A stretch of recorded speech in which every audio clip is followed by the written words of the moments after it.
क्या सन 2053 में दर्शन देंगे 5000 साल के महायोगी? क्या एक धार्मिक सम्मेलन में शिरकत करेंगे महाअवतार बाबा जी? आखिर 2053 में दुनिया को क्या संदेश देंगे महाअवतार बाबा जी? दोस्तों, आज हम 5000 साल के महायोगी महाअवतार बाबा जी को लेकर एक ऐसी घटना का खुलासा करने जा रहे हैं जो भविष्य में होने वाली है। दोस्तों, 5000 साल से जिंदा महायोगी की जब भी हम बात करते हैं तो लोगों के दिमाग में सवाल कौंधता है कि हम इन महायोगी को कैसे देख सकते हैं। क्या वो कभी साक्षात रूप से पूरी दुनिया के सामने आएंगे? आज हम इन्हीं सवालों के जवाब में आपको कुछ अहम बातें बताने जा रहे हैं। बस आप देखते रहिए द कर्मा।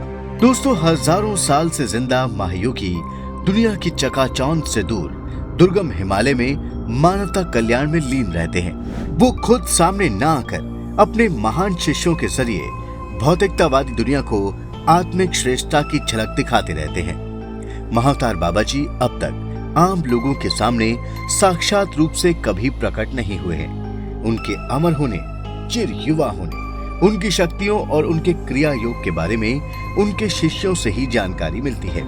जन साधारण को उनके बारे में जानकारी बहुत बाद में 18वीं सदी में तब मिली जब परमहंस योगानंद जी ने अपनी किताब एन ऑटोबायोग्राफी ऑफ ए योगी लिखी। इसी किताब के जरिए पहली बार दुनिया ने महाअवतार बाबा जी के बारे में जाना। जन साधारण के सामने प्रकट नहीं होने के कारण ही भारत के ऐतिहासिक ग्रंथों में महाअवतार बाबा जी का कोई जिक्र नहीं मिलता। महान संतों, योगियों, महर्षियों और उन महात्माओं के जरिए ही उनके बारे में जानकारी मिल पाती है जिन्होंने उनके साक्षात दर्शन किए हैं। महाअवतार बाबा जी जाति, वर्ग, धर्म, संस्कृति, इतिहास और भूगोल जैसे सांसारिक भेदों की सीमाओं से परे हैं। हर जाति, वर्ग, धर्म, युग और हर जगह के लोग उनके शिष्यों में शामिल हैं। बाबा जी के महान शिष्यों की लिस्ट काफी लंबी है। उनके भारतीय शिष्यों की बात करें तो आदि शंकराचार्य, कबीरदास, लाहिड़ी महाशय, युक्तेश्वर गिरी, परमहंस योगानंद, साईं बाबा, नील करौली बाबा, स्वामी प्रणवानंद, स्वामी केवलानंद, परमहंस हरिहरानंद, स्वामी राम, कोलकाता के वीटी नीलकंठन, स्वामी एम और मद्रास के योगी एस.ए.ए. रामैया के नाम प्रमुख हैं। इन सभी को महाअवतार बाबा जी ने उन्नत योग की दीक्षा दी थी। महाअवतार बाबा जी के शिष्य मद्रास के योगी एस.ए.ए. रामैया ने बाबा जी के बारे में वो खुलासा किया है जिसे जानकर उनके भक्तों का चेहरा खिल जाएगा। आपको बता दें कि महाअवतार बाबा जी ने रामैया की 2 बार जान बचाई थी। एक बार रामैया को हड्डी का टीबी रोग हो गया था। उनकी जान बचने की कोई उम्मीद नहीं थी। तब महाअवतार बाबा जी ने एक मौनी स्वामी बाबा के जरिए उन्हें एक दवा दिलवाई थी जिससे वो पूरी तरह ठीक हो गए। दूसरी बार तब जान बचाई जब रामैया डिप्रेशन में चले गए और आत्महत्या करने जा रहे थे। तब बाबा जी ने उन्हें ऐसा करने से रोक दिया। इसी के बाद रामैया योगी बन गए। उन्होंने महाअवतार बाबा जी से कई बार मिलने का दावा किया है। कहा जाता है कि महाअवतार बाबा जी ने योगी रामैया को क्रिया योग की संपूर्ण 144 क्रियाओं की दीक्षा दी थी। योगी एस.एस. रामैया ने बाबा जी के विजन के प्रचार प्रसार के लिए 1953 में पहली बार धर्म संसद और योग संसद का आयोजन किया। विश्व धर्म और योग संसद का हर साल आयोजन होता है। योगी रामैया का दावा है कि 2053 में होने वाली 100वीं विश्व धर्म और योग संसद में महाअवतार बाबा जी पहली बार सार्वजनिक रूप से खुद एक्टिव होकर महत्वपूर्ण भूमिका निभाएंगे। यानी खुद वो लोगों के सामने पहली बार अपने आप को प्रस्तुत करेंगे। जाहिर है, जब वो इस सम्मेलन में महत्वपूर्ण भूमिका निभाएंगे तो उनका संबोधन भी होगा और उनके संबोधन का पूरी दुनिया को इंतजार होगा, क्योंकि कहा जाता है कि महाअवतार बाबा जी के मन में दुनिया के हर देश के लिए एक योजना है। महाअवतार बाबा जी एक ऐसी महान आत्मा है जो हमेशा मानव जाति की भलाई के बारे में सोचते रहते हैं। उनसे मिलने वालों का कहना है कि महाअवतार बाबा जी पश्चिम के भौतिकतावादी कर्मवाद और पूरब के आध्यात्मिकतावाद का समन्वय कर दुनिया को एक मध्यम मार्ग देना चाहते हैं, जिससे लोग आपसी संघर्ष को छोड़कर आनंदमय सुखी जीवन व्यतीत करें। उनका लक्ष्य है इस इंद्रिय जगत यानी संसार और अतीन्द्रिय जगत यानी आध्यात्म के बीच दिखाई देने वाला पुल बनाना, ताकि आम लोग भी अपनी आध्यात्मिक उन्नति कर इस पुल का सफर कर सकें और आसानी से अपने परम लक्ष्य यानी परमात्मा को प्राप्त कर सकें, नर से नारायण बन सकें। 2053 में जब महाअवतार बाबा विश्व धर्म और योग संसद को संबोधित करेंगे, उस वक्त संचार क्रांति शायद अपने चरम पर होगी।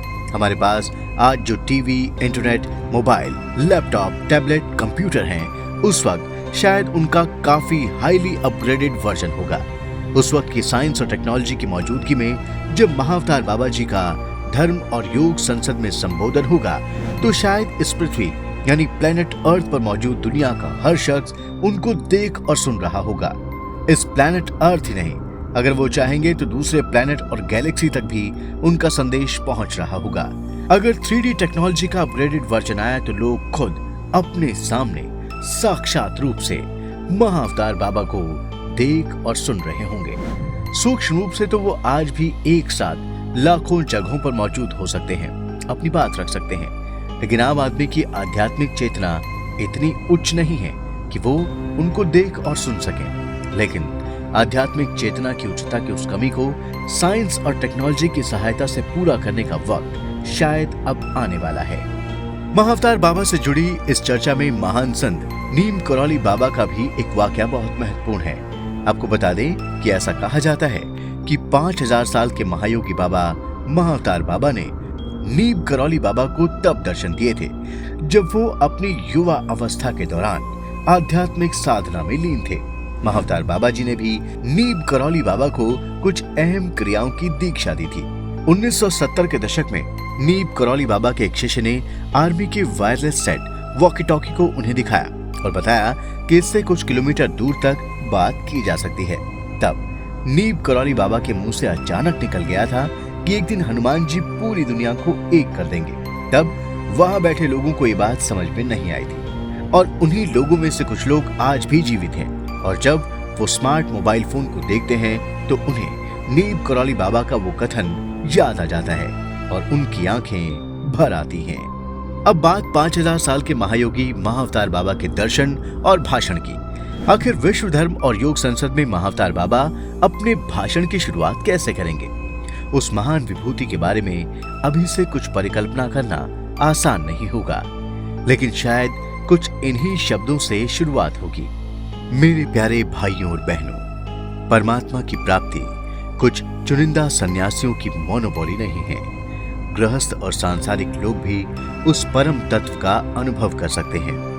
गृहस्थ और सांसारिक लोग भी ईश्वर का साक्षात्कार या गॉड रियलाइजेशन कर सकते हैं। संसार और आध्यात्म में कोई वास्तविक विरोध नहीं है। संभवतः महाअवतार बाबा के मुंह से ये और इसी तरह के दूसरे वाक्य पूरी दुनिया में हर तरफ गूंजेंगे।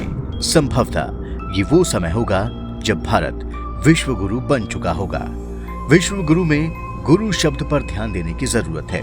गुरु किसी शिष्य पर शासन नहीं करता, बल्कि शिष्य खुद गुरु के ज्ञान, प्रेम और क्षमता के आगे समर्पित हो जाता है।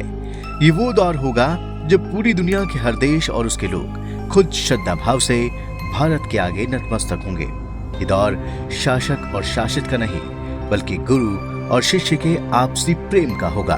दोस्तों, कहा जाता है कि महाअवतार बाबा पर जो भी जानकारी लोगों के बीच जाती है वो उनकी इच्छा और आशीर्वाद से ही उन तक पहुंचती है।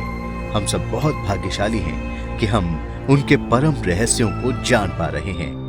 दोस्तों, महाअवतार बाबा के दर्शन और उनके प्रकट होकर आम लोगों से इंटरेक्ट करने पर हमारा ये वीडियो आपको जरूर पसंद आया होगा। आप इसे लाइक और शेयर करें और हमारे चैनल को भी जरूर सब्सक्राइब करें। धन्यवाद।